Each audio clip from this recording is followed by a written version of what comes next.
प्रधान sir YouTube channel को आपको स्वागत। आज आम आलोचना करवा भौगोलिक दृष्टिकोण भारत किपरि सृष्टि है। आज को प्राय 20 कोटी वर्ष पूर्वे आज 7टी महादेश जो भली अलग अलग अच्छा ताहा सेमिति नथिला।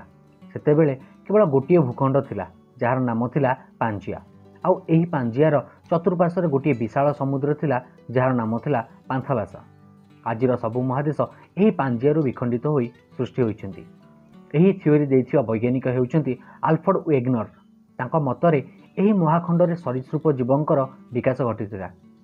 पृथ्वी गर्भरे प्लेट गुड़िकर चालना लगी रही है, जो कारणरू पृथ्वीर निरंतर परिवर्तन लगी रही है। यही परिवर्तन लक्ष लक्ष वर्ष पर जना पड़ी था। यही परिवर्तन कारणरू आज महादेश सृष्टि हो पारिछि।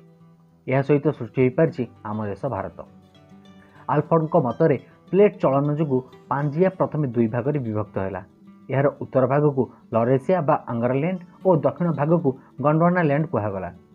महाखंड दुई भाग होगा द्वारा मझिरे जो महासागर सृष्टि है ताको वैज्ञानिक माने टेथिस सागर नाम देले। पांजियारु अलग होइतिबा उत्तर भाग लरेसियारु आज उत्तर अमेरिका, यूरोप और एशिया महादेश सृष्टि है। सेहीपरि दक्षिण भाग गंडवाना लैंड रु आज दक्षिण अमेरिका, आफ्रिका, ऑस्ट्रेलिया और आंटार्कटिका भली महादेश सृष्टि है। भौगोलिक अवस्थिति अनुसार भारत वर्तमान एशिया महादेशर अंश, मात्र से समय भारत गंडवाना लैंड अंश थिला। आफ्रिका और भारत गोटे प्लेट रे थिले।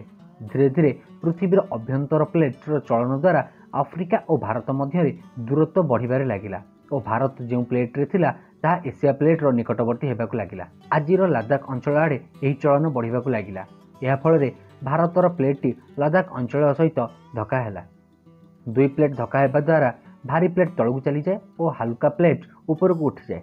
सेतेबेले मध्य यह है से आज हिमालय सृष्टि है। यही सब घटना अल्प समय मध्य होई नहीं, यह कोटि कोटि वर्ष पर होईची। आज भौगोलिक भूमि सृष्टि होईची। आज भारत केवल गोटे टेक्टोनिक प्लेट रे रही और भारतर यही भारी प्लेट हिमालय आड़े लगातार भाव चलन करुच्ची, जहाद्वारा हिमालय बढ़िबारे लगी। हिमालय पर्वतमालार पहाड़ गुड़िक तथा एवरेस्ट श्रृंग वर्ष वर्ष बढ़िबारे लगी।